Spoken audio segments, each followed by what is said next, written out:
Okay, so to start, this is the annual national meeting. I'm Chuck Fall. I'm co-presenting with Rita Jacobs. She will come and speak to us about monetary reform. That is a committee in the Green Party. The call is to go fringe, is to speak to issues that we're not comfortable talking about. We have four pillars that inform our program as activists. Peace. We believe in a nonviolent world. We value grassroots democracy. We value justice, social justice, economic and political.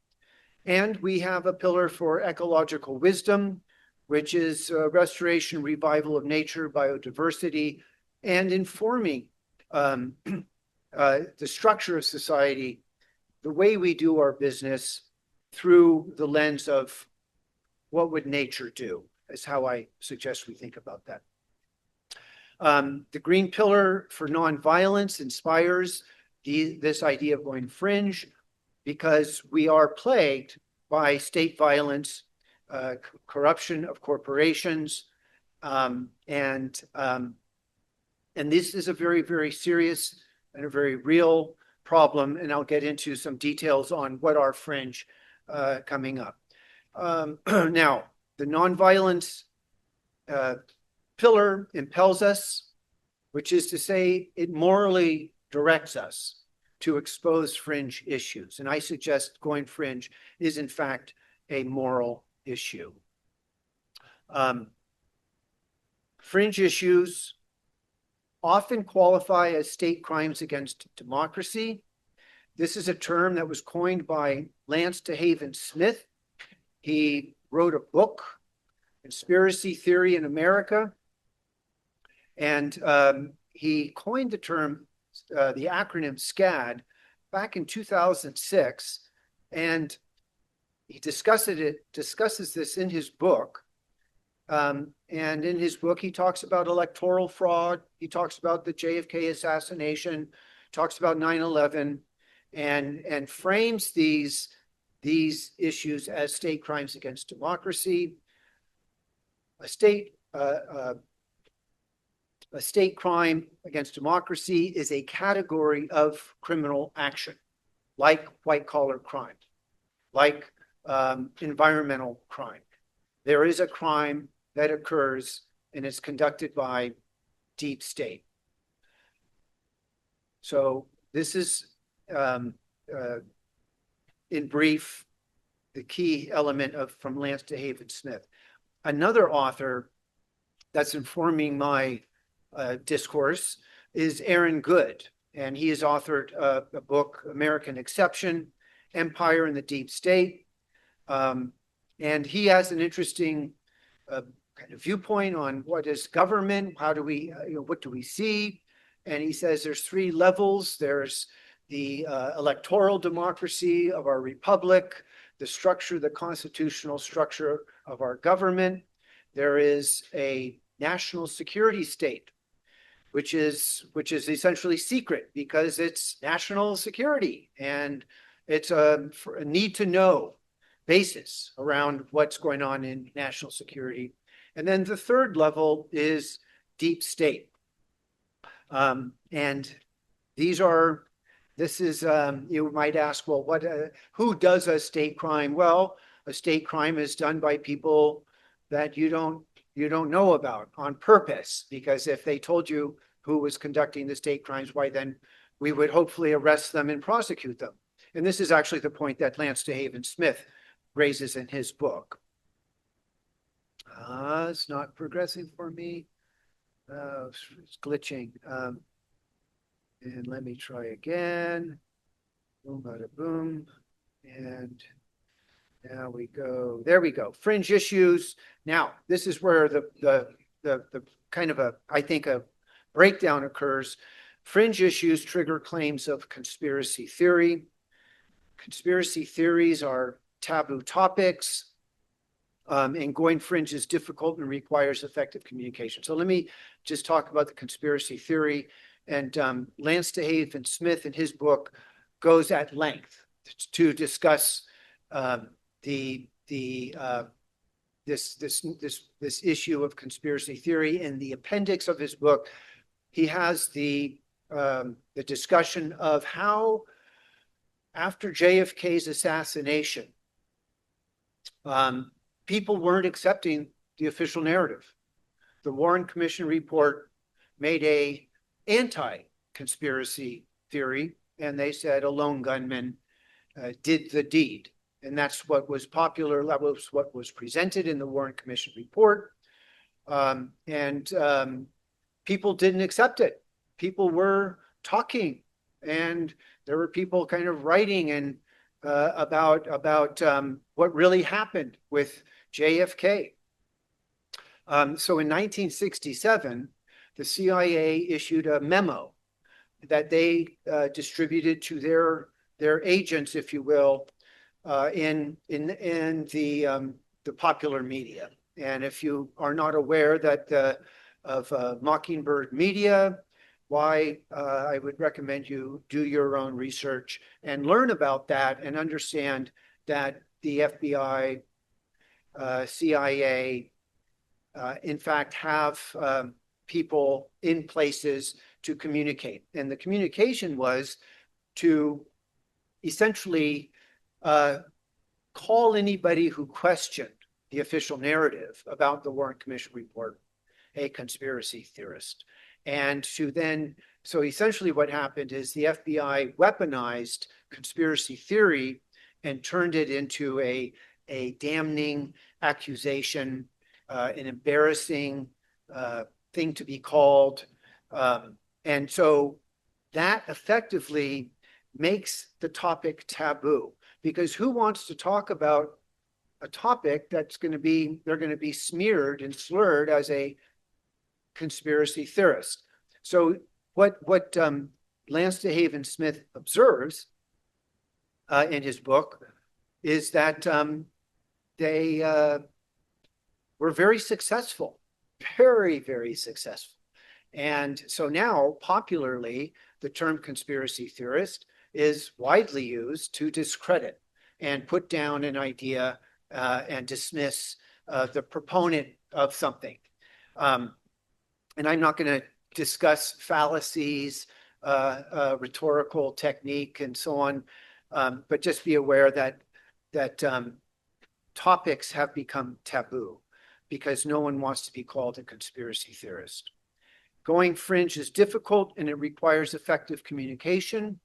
I honestly don't have an answer about how to communicate this, except frankly and forthrightly, and to reframe conspiracy theory as a state crime against democracy. Because if we start to unpack what are examples,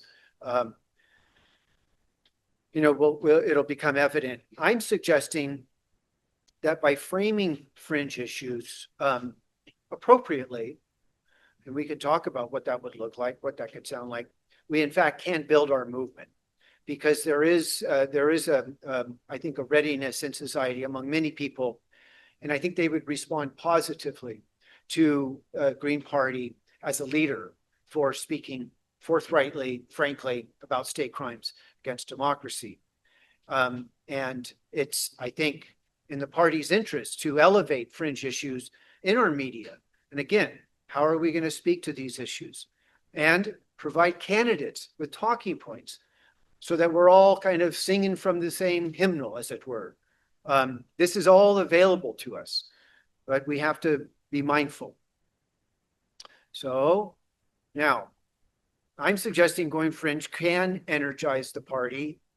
And then again, I suggested that we have a moral duty to call out big lies with our media, with our candidates who are using their run for office as the bully pulpit.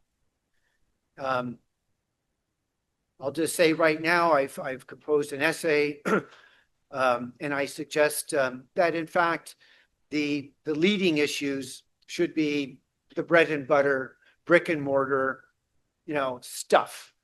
Because even in popular media, affordable housing apparently is something that the Dems and the Republicans are all forced to reckon with, although they don't have, they speak very hollowly about what could make the better society. And that is at the background of all of this, of transforming society. And that's what I opened with, that what I'm talking about is language that we can use to build a movement, to transform society, to make a better society, an egalitarian society. And this going fringe means we're going to tap into Americans' distrust of government. And again, a point from Lance DeHaven Smith, the JFK assassination turned the nation into people that don't trust their government. And it's kind of now baked in over the generations. And if you do poll, I've read some polls, distrust is very, very high. Greens should exploit that distrust. And again, meaningfully, forthrightly, optimally. And again, we can talk about what that language would sound like. And it is, finding that compelling rhetoric. And again, I'm not absolutely certain what that is. I have some of my own ideas, but again, it's something.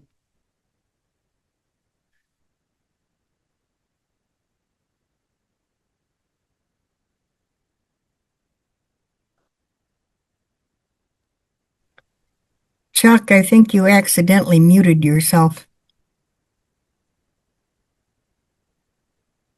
Okay, can you hear me okay now? Is it coming through? Yeah. Okay, thank you, Rita, for the alert. Okay, so there's some feedback I hear. There's something going on here, but we're going to address the fringe issues. This is a demonstration of courage. It is a demonstration of leadership because we're morally bound to do this work. Most Americans want justice and accountability. You ask anybody on the street, should someone who commits murder be prosecuted for murder? Duh. Well, that's what's behind this call. But when we talk about prosecuting a state crime, getting justice for a conspiracy theory, then of course it spirals. We don't think it's possible. And we dismiss it and we suppress that concern. Focusing on fringe issues is a demand for justice. I think I'm talking about now the rhetoric that I think it's reasonable to acknowledge and identify the failure of Congress to uphold their pledge to the U.S. Constitution. The preamble of the Constitution is look out for the general welfare. That's why this republic exists. That's the purpose of state. Not just defend us from foreign and domestic enemies, but to also look out for the general welfare. And that's the piece of text from the Constitution that I hold dear to my heart as a kind of North Star, as a way to measure and assess. And again, the fringe issues reveal deep state malfeasance. And this is what we're kind of homing in on here. Now, fringe issues not addressed by the Green Party. I mean, chemtrails, illegal geoengineering. People might think, I talk to people and they go, I'll point to a chemtrail and friends, progressives, and they'll say, well, that's natural. They'll just right off the cuff, that's natural.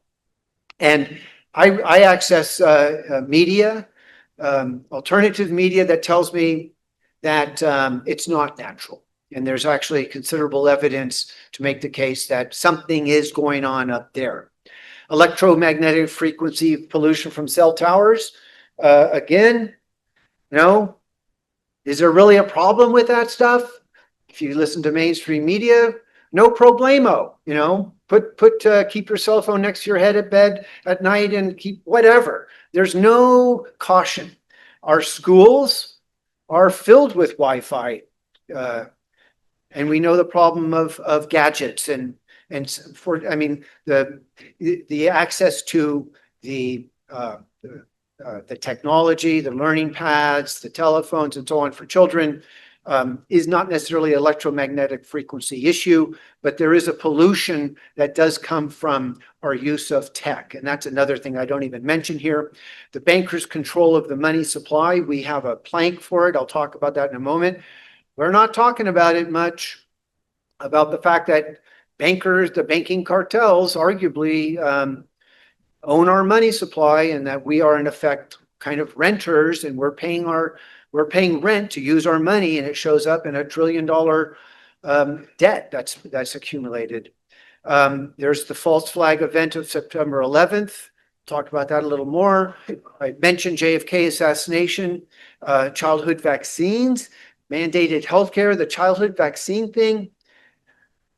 Very much almost taboo. I was visiting, get friends over for dinner, and I mentioned we got onto the vaccine topic, and the friend said the vaccine is the best thing that's ever developed in our medical system, and then we stopped talking about it because my wife got upset. It triggered her, and we stopped.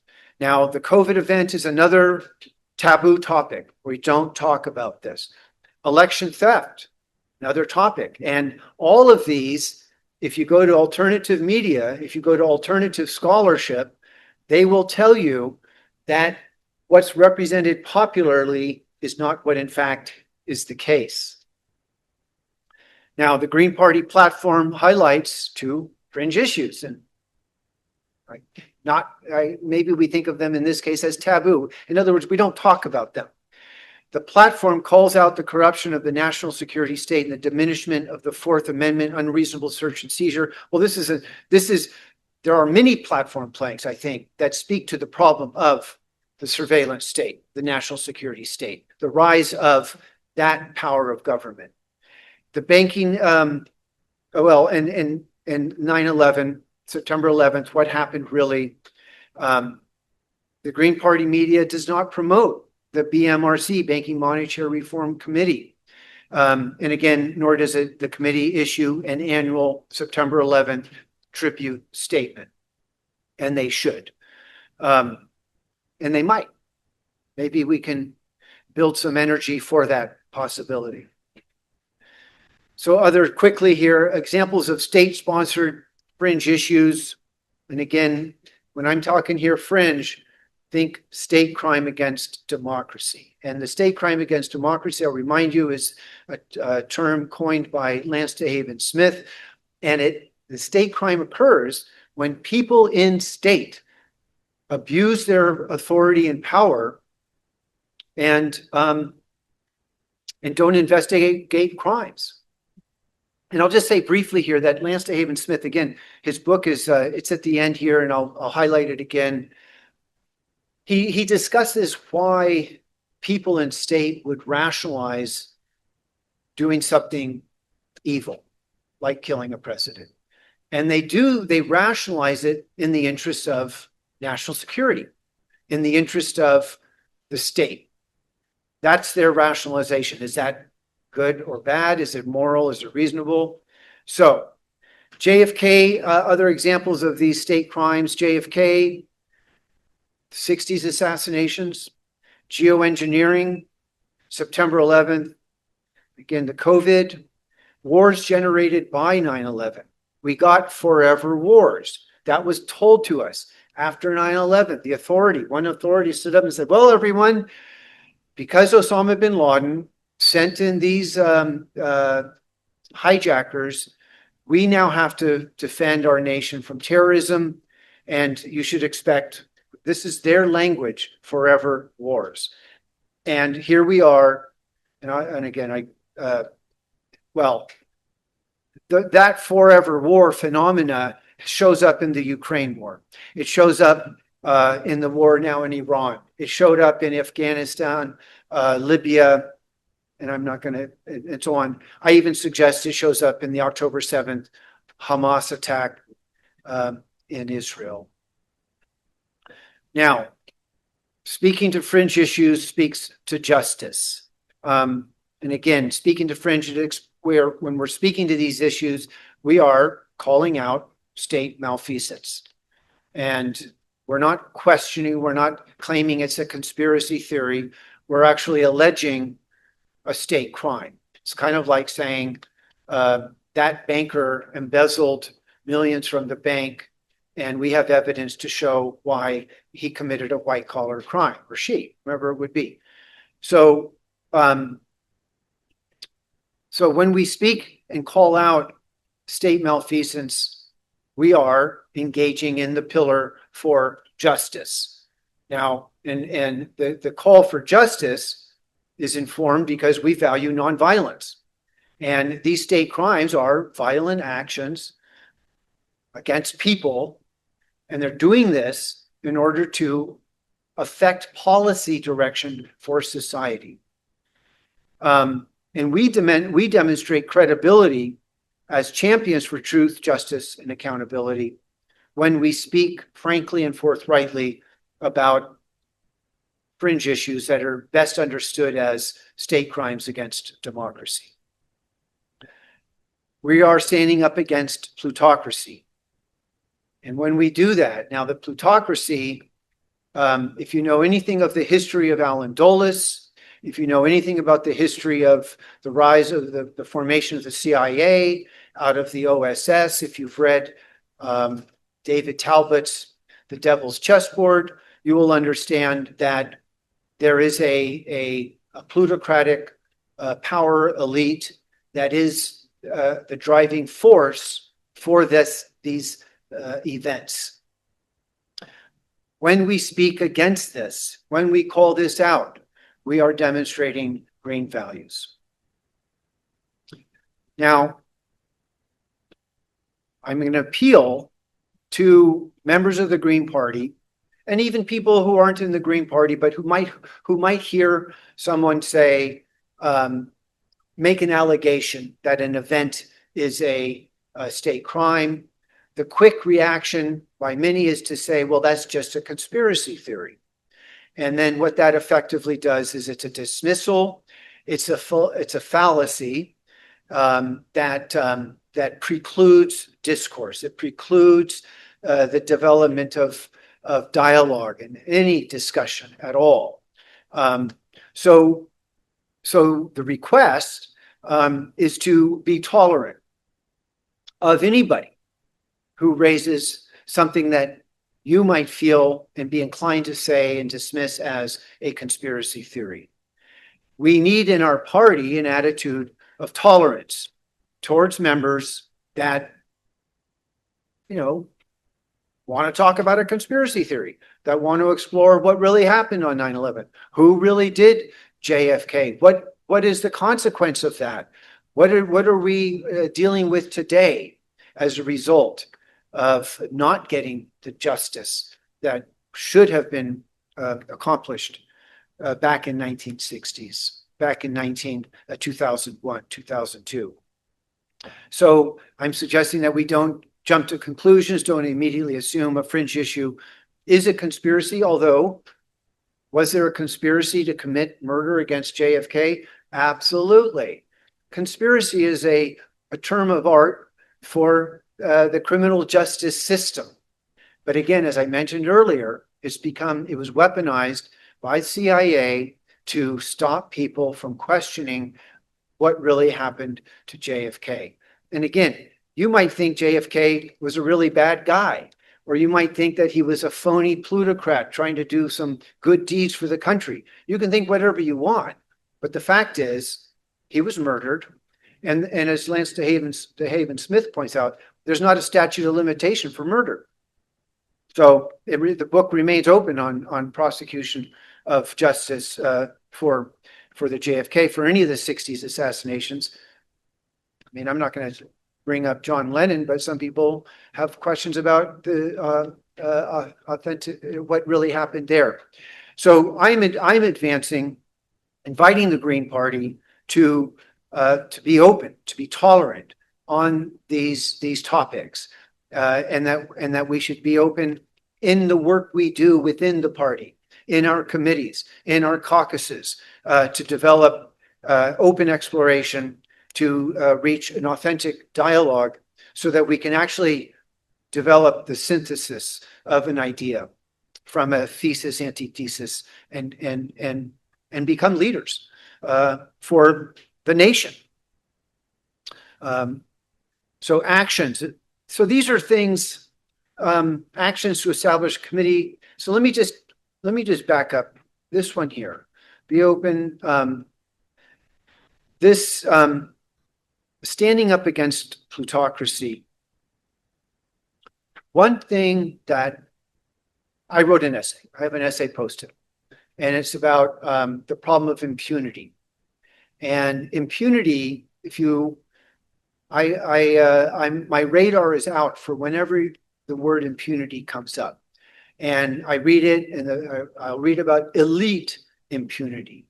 Some people say that our president acts with impunity, and he's doing some very interesting things for which he's not being held account.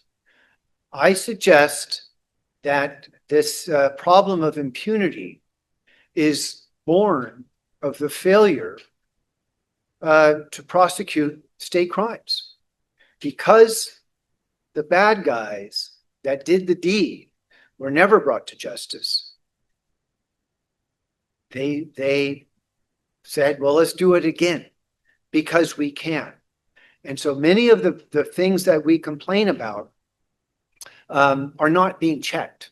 They're not being held to account because this plutocracy has, I guess we could say, kind of aggregated onto itself immense power that's hidden from us. Now, this gets people into uncomfortable terrain when you talk about, the deep state, secret government, and so on. But again, this going back to Aaron Good, he calls out the claim of American exceptionalism, because sadly, America isn't exceptional.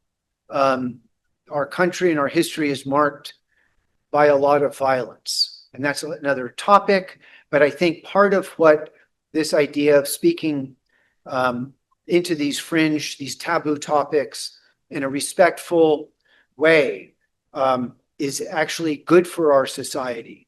And again, I think this is something that the Green Party should be doing. So establish a committee to explore these issues, fringe issues, and even if the committee explored demands for transparency, demands for accountability from our national security state, these are kind of, I call them low-hanging fruit, the obvious things to be calling out, because I don't think anybody in our country was ever asked, do we want to become empire? Do we want to have a very powerful CIA that commits state crimes abroad? I think we all know the history of Mossadegh in Iran, Arbenz in Guatemala, and so on. There are, who was assassinated before JFK got assumed the presidency? Mobutu in the Congo. And replacing Mobutu was a terrible, I don't even remember his name, and the very terrible, very, very terrible deeds have come out of these deep state empire building projects of the plutocratic cabal. However you want to think about this, I'm sharing the language that I use. What we need in the Green Party, I suggest, is that we should establish a committee to explore these fringe issues. We need to provide a home in the party for exploration, for investigation, to demand the accountability of these issues. A committee, if it were established, could offer the National Committee findings and perspectives on these issues and give them guidance on how to think about them, how to reason around them, how to respond, how to communicate. And again, in a forthright, frank way, that would communicate to other people in the society that we're committed to justice, that we're committed to nonviolence and we're committed to transforming society from one that's oriented towards empire to one that's oriented toward a multipolar world that is authentically democratic, that is egalitarian. And and again, the work of a committee could be made available to membership and to prospective candidates. Now, or if another option, or on top of a committee, I am an advocate for a Green Liberty Caucus. A caucus can bear the burden of investigating and reporting as an entity within the party. Because not everyone, I understand, not everyone is comfortable with this material. That it's inherently, it's a triggering, and I'm going to remind you that it's triggering because we have been conditioned to be triggered. And it goes back to the famous 1967 CIA memo that weaponized conspiracy theory and turned it into a slur, turned it into a rhetorical fallacy to shut down conversation. Now, I would suggest that happens within the Green Party. It happens within my own family conversations. But I think this is something that I, as an advocate, proponent for our Green Liberty Caucus, am willing to bear. And I think, and I know for a fact that there are other people in the Green Party that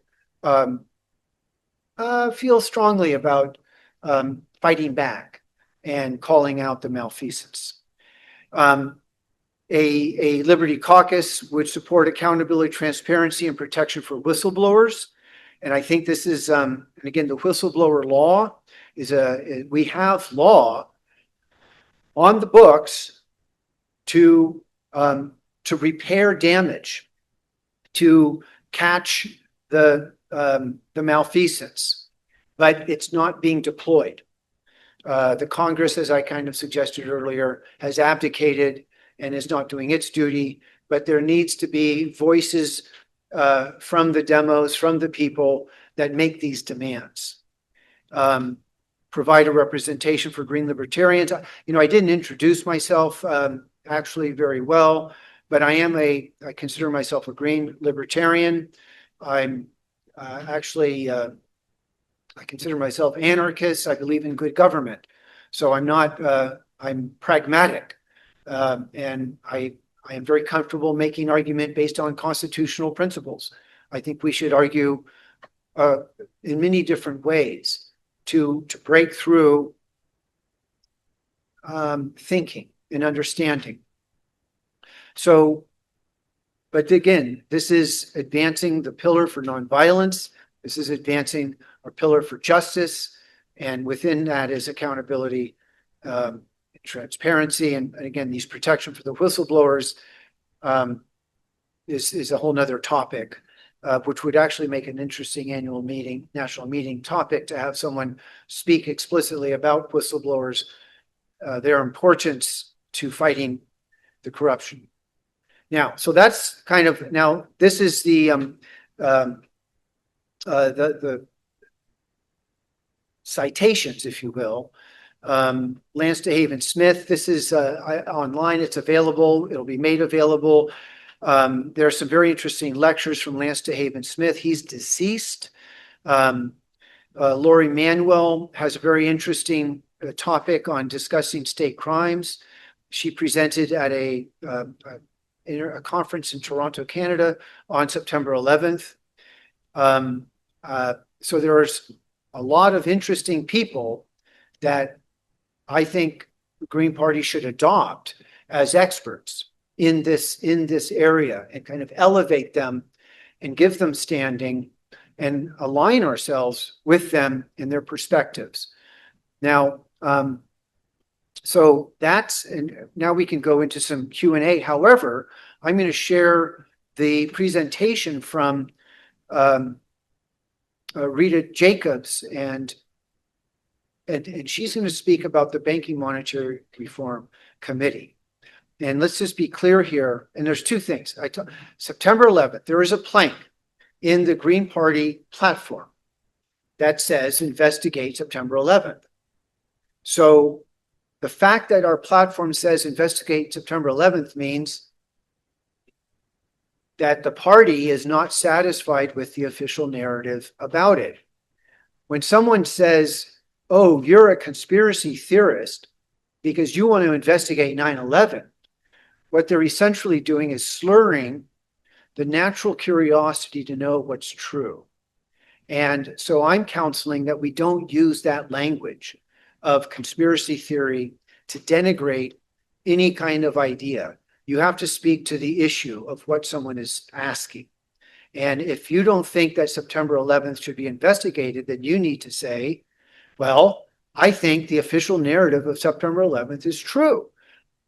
And then you have to say, but I accept the party's platform plank on it, and I'm going to stand aside.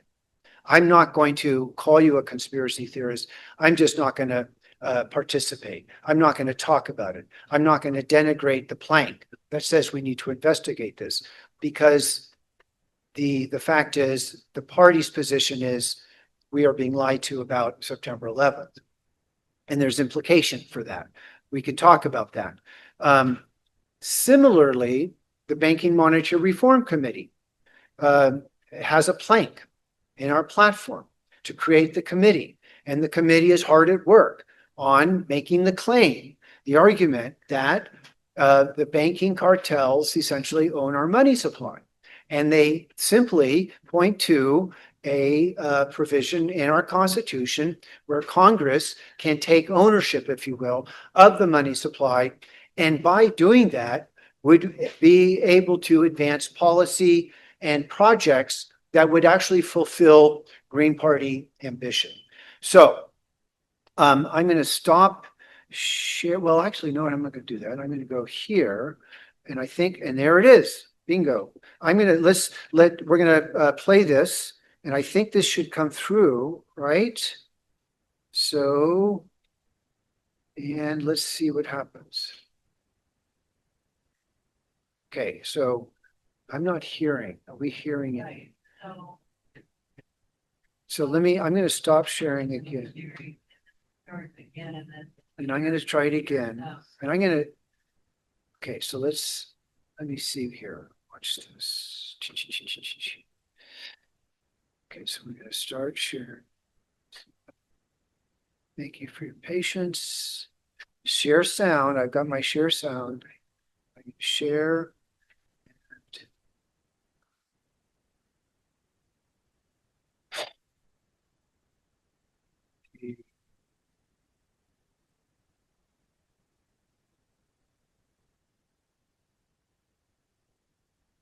And I'm here to participate with Chuck in making some information available to all the participants who are here. And we advocate for action by the Green Party to make the reform of the monetary system part of the platform of the candidates who are running for office. The term monetary system refers to the method by which money comes into existence and circulates within a society. While I don't have time to explain a lot about what the problem is with it, let it suffice to say that our national debt now is $1 trillion, despite the fact that the Constitution in Article 1, Section 8 grants Congress the power to create money. Interest payments on the national debt right now are the fastest growing expense in the national budget.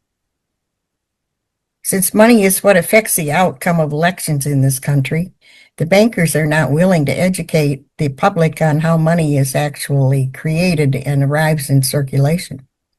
So the result is that we have this powerful plank that sits on a shelf while the candidates struggle with the same question: how will we pay for it? The monetary system extends beyond our borders and exists in nearly all developed countries. And since educational opportunities to learn about the terrible effects on society of this system are heavily suppressed. It has remained an issue that is not of interest to most Americans.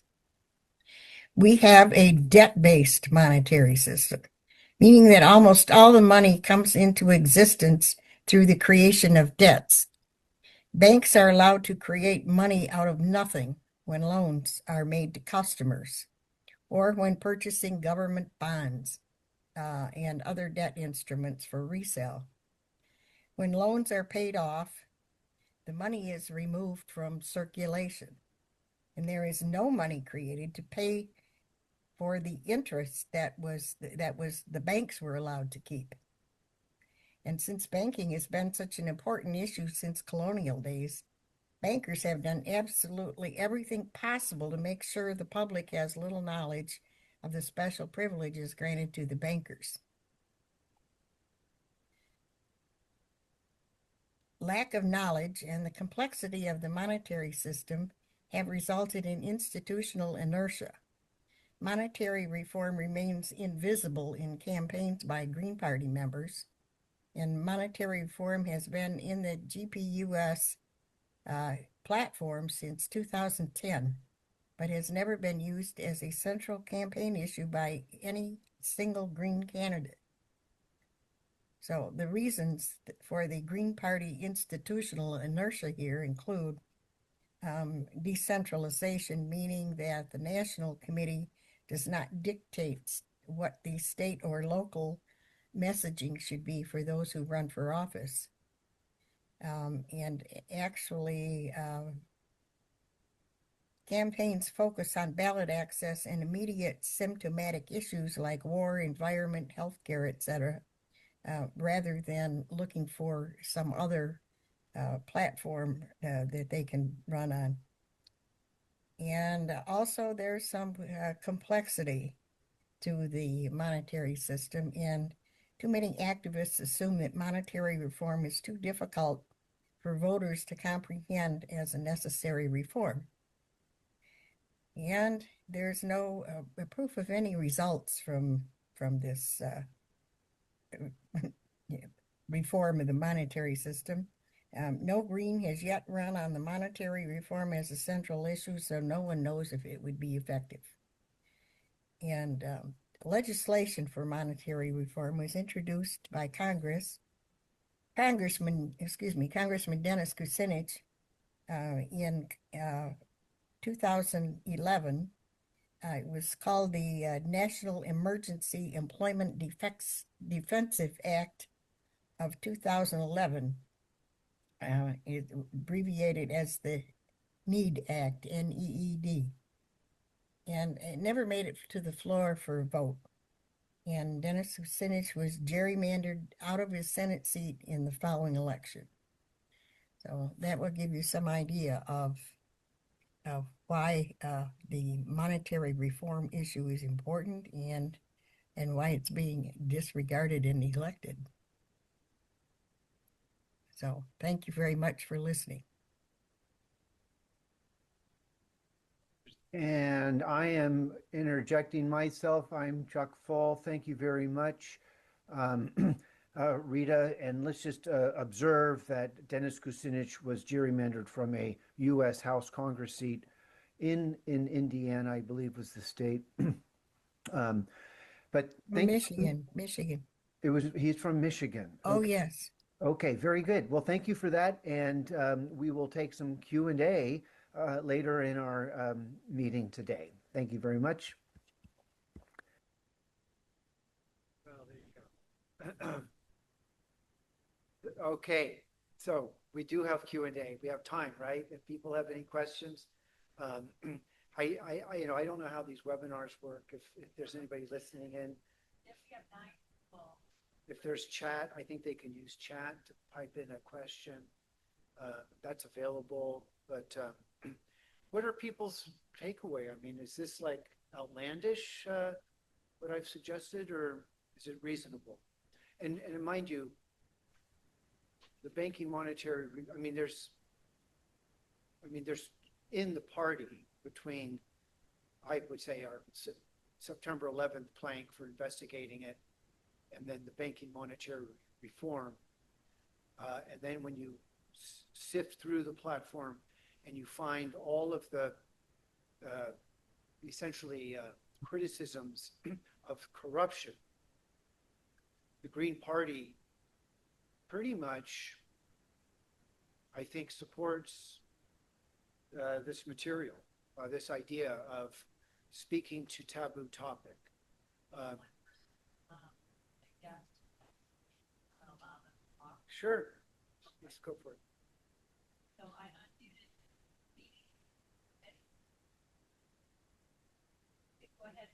And we'll need to, Beatty will need to unmute.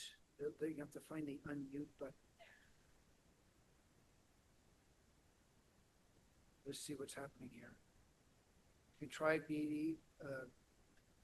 We don't hear you.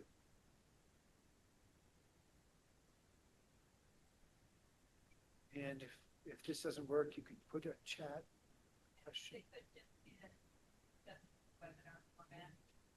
Could be the webinar, and it might be that we're going to have to put into the chat, and if we can see our chats, we could read from it. That would be probably my counsel. Anybody on the webinar, if you have a question, put it into the chat, and we can read it and respond.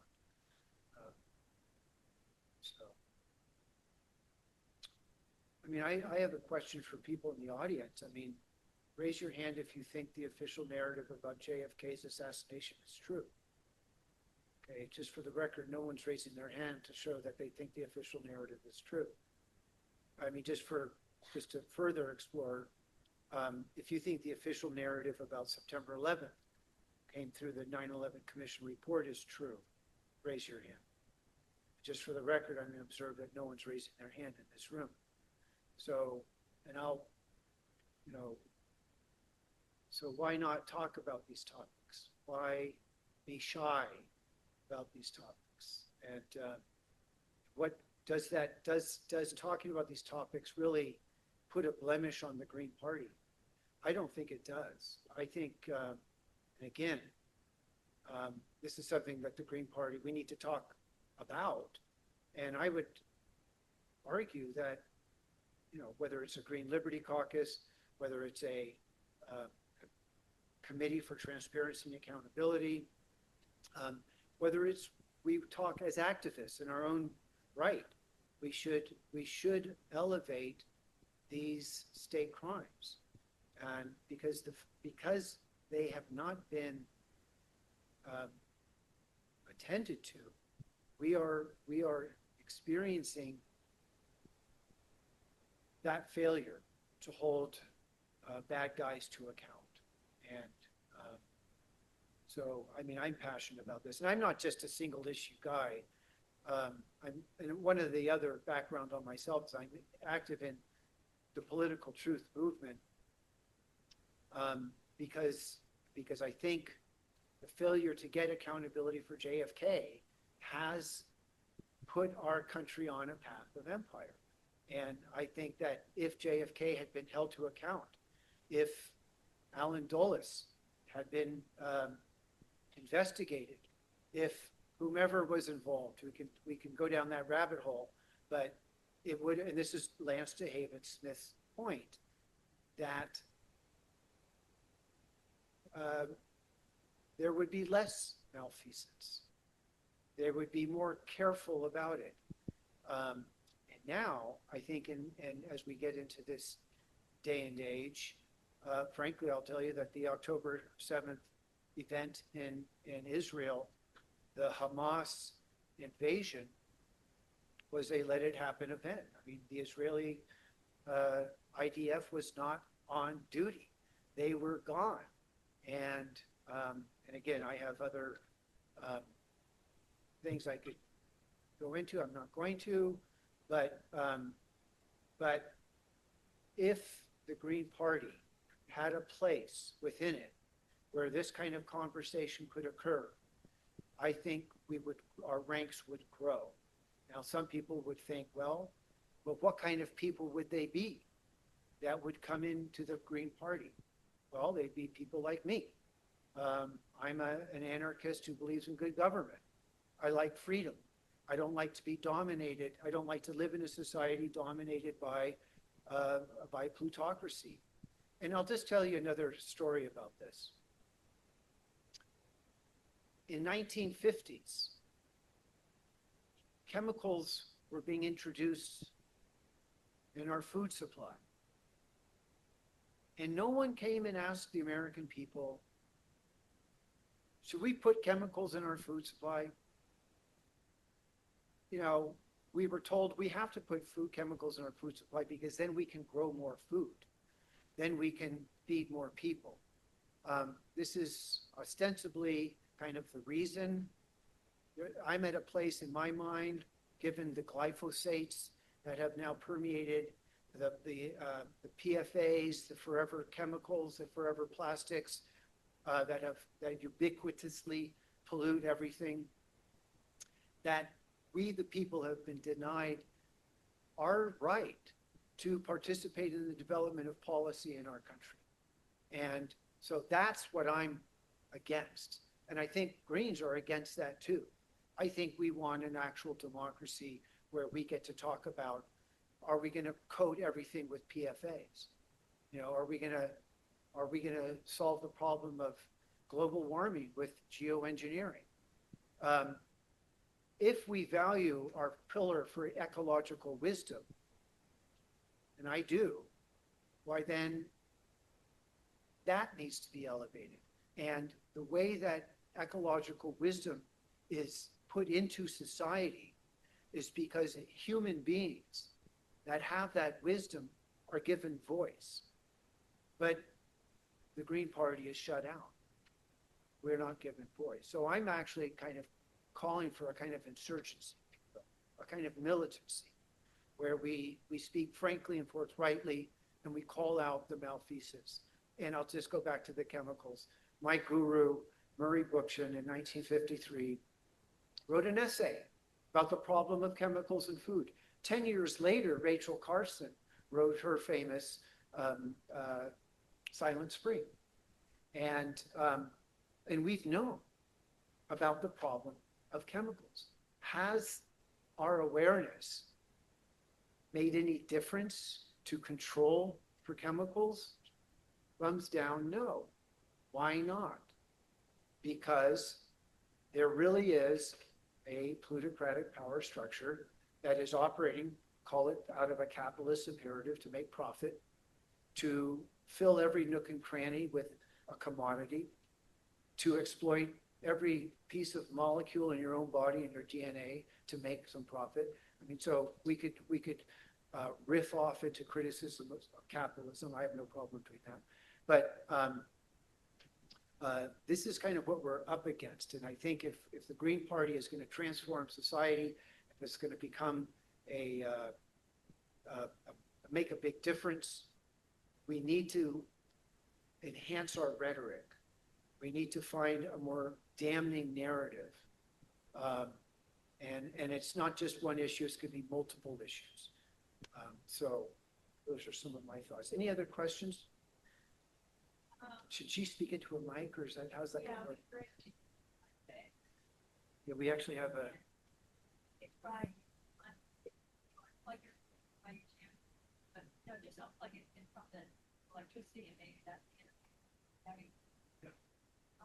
No, I'll try them. Okay, Barbara, what's your question? Hi, thanks for bringing this topic up. I think it's really important. And the reason, one of the many reasons I think it's important is because when I was in 5th grade, 9/11 happened, and a couple of years later, we started a war that's still happening now. And I have children. I'm like a whole adult and everything. And then you go down the street and you talk to people, and like especially the younger generation that didn't go through what we went through, they don't have the same cultural awareness that our generation and your generation has about some of these issues. I knew in my high school textbook, it said that we had to go to the Iraq War because of 9/11. That's what it said in my history book. And that was, I went through high school and finished in 2009. So like they had written that very quickly to let everybody know what the narrative needed to be. And now, like we look up and look, you can look over there. We're being watched by Axis right now. And there's this whole security culture, and this, it just kind of happens in these waves like, oh, well, what if something happened? We need it on camera. And then we've been sold these things. And some of these security companies, they used to do they started out with the tasers. They were a taser company for police, and then they made the body cams and said, oh, well, now we're on the people's side. We're going to give everybody these body cams, and that'll make it safe. And now they're doing like mass surveillance everywhere. So, like, we have these waves, and people are just not aware of the wave before. If they were, in high school, they were doing something else, they were not aware at the time. And we can't all have that same awareness just because of where we are in our lives. And to just like brush it off and say the past is in the past. Well, not really, because now we have this thing that was based on this other precedent. People are talking about how terribly protesters are being treated, and how there are, it's fine if police go and shoot somebody if they're not in the protest zone. It's fine to be dragged away if you're even on a public sidewalk and you have a sign, but you're not in the protest zone. Drag them away. We're living in like a total 1984 now, and it's just gotten worse and worse and worse. And to not understand how we got here, how like that precedent of having a protest zone to begin with, and how crazy that was from the first time that it was decided. I think that this is a great idea, that we need to have like a history, and that things are based on these facts that we understand as we're older and have experienced it, and or have the facts at hand. So thanks. Well, I'll respond and just say that you're raising the issue of the provenance of violations of our Fourth Amendment, where you're safe, protecting your person, your place. And so something really bad is happening. There really is. Now, let me just back up. If you're African American, brown, driving while black, it's almost, it's not a joke, but it's like, it's a danger, that there's an inherent danger. And I want to suggest that I talked about state crimes. State crimes happens on individual points every day. And I read a book by John Grisham, co-authored by John Grisham, called Framed. And it's 10 stories of individuals that are framed for murder by a lazy prosecutor who doesn't want to do the accurate investigation. So I'm going to go back to the word impunity. There is a problem of people in power where they think their power gives them the right to do terrible things and not follow the rules. So I said I'm an anarchist who believes in good government, and I believe in following rules. I believe in being respectful. I believe in human rights and laws against against humanity. So really, what we're talking about is fully expressing our own humanity by calling out these state crimes. And I just want to also observe, Barbara, that not everybody has the bandwidth to have this conversation, to go down this path and think about this stuff. But if someone watching this or someone in the Green Party doesn't have that bandwidth, then this is the big ask is to step aside. Don't call someone a conspiracy theorist who questions September 11th, because you're basically impugning the plank of the Green Party that says investigate September 11th. So some people, we're all not on the same page across the board. on all of the issues.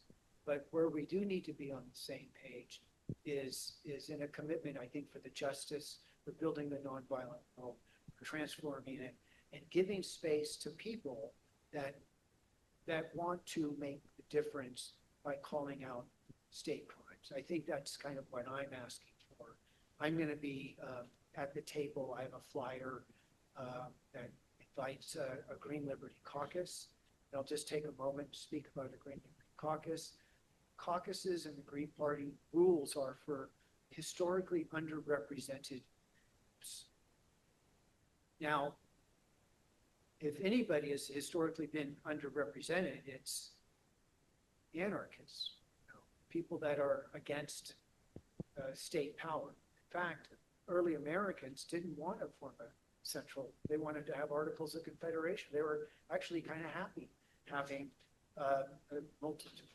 every state was an independent entity and they confederated. There was a suspicion of central government, but we formed a central government and we formed and we have what we have today. But I think with hindsight, we can see that essentially we need to be employing the laws that we have. And I guess I am, ironically and paradoxically for anarchists, kind of a law and order guy. And that law and order is going to have to come from a regenerated democracy where the public servants are responding to a public demand. And I think this is my approach as a Green. And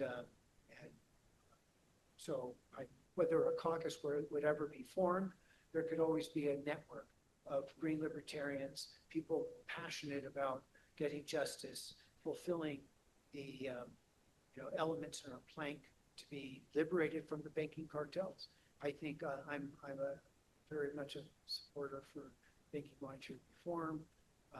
It's a law passed right now by Congress that would basically put the production of money in the hands of Congress and take it out of the hands of these banking cartels. We're $1 trillion of debt, and that has and right now as we speak, the Donald is asking for another $5 billion to continue the war in Iran. Where's that money going to come from? They're going to just print it out of thin air. It's not going to, and then, I mean, I don't even want to go down. Can I interrupt you for a moment? Yes. There's someone here on the screen who has had their hand up for a long, long time that I think wanted to ask a question, and he or she is still here on the screen. We didn't get an audio connection with them, and we're asking them to use the chat. Okay. Okay, so we're gonna. Okay, so we're. Is that what? Still got nothing? Go ahead. I hear you. Okay, I'm there. I'm sorry. I just got the setup going. On the premise of things that we could do to actually get some things rolling, I think we really should be going after Janet Yellen and the refusal to provide matching funds during the primary for Dr. Stein's last candidacy, because I found the actual wording of the rule that she claimed to be using in the tax code, and the first thing it says about insufficient funds is that what matters is what is going on at the time.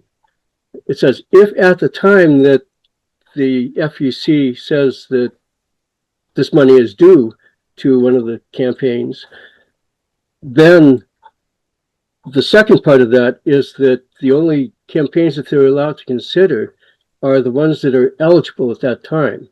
And to be eligible, they have to have already filed all the paperwork and the agreed uh, at penalty of perjury or whatever it is that they are going to follow all the rules that they apply by accepting that, well, in order to get the FEC to approve uh, their eligibility and uh, then ask the Secretary of the Treasury to provide the funds to the campaign.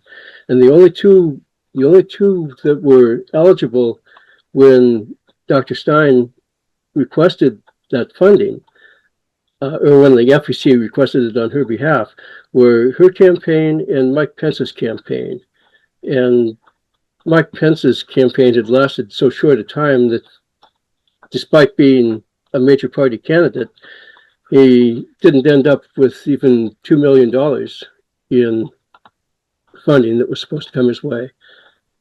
And there were almost $18 million in the fund, even after taking out the $320 million to give it to the Secret Service right before the primary. So, Well, let me just respond. Am I getting through? I think I'm okay. So we have to end our meeting, right? But you're raising an issue about campaign finance, right? I'm raising that as something that if we tackle it, it's going to get a whole lot of news coverage, which is Okay, so cool. in the Green Party program, you would need to have some caucus or some committee advance that topic. So, and I think a transparency and accountability committee that was kind of charged to investigate the nature of elections, that would be a great topic. So I think you're on point, and I think what we need to explore is where within the Green Party could that be advanced, and certainly state parties may already have advanced such a position as you're getting at. So that's a great idea, and I think I'll just close with the prospect that we could have a transparency and accountability committee that would support people like yourself who have these great ideas, and we could elevate them and advance them into our media program, and communicating with constituents to improve the electoral program. It's a thumbs up. Okay, thank you very much, everyone, for joining, and we'll come to the next workshop next time. Okay, thank you very much. Thank you, Rita, for your support on this. No problem. Okay, well, peace out, everyone. We're going to end our meeting and end our Zoom.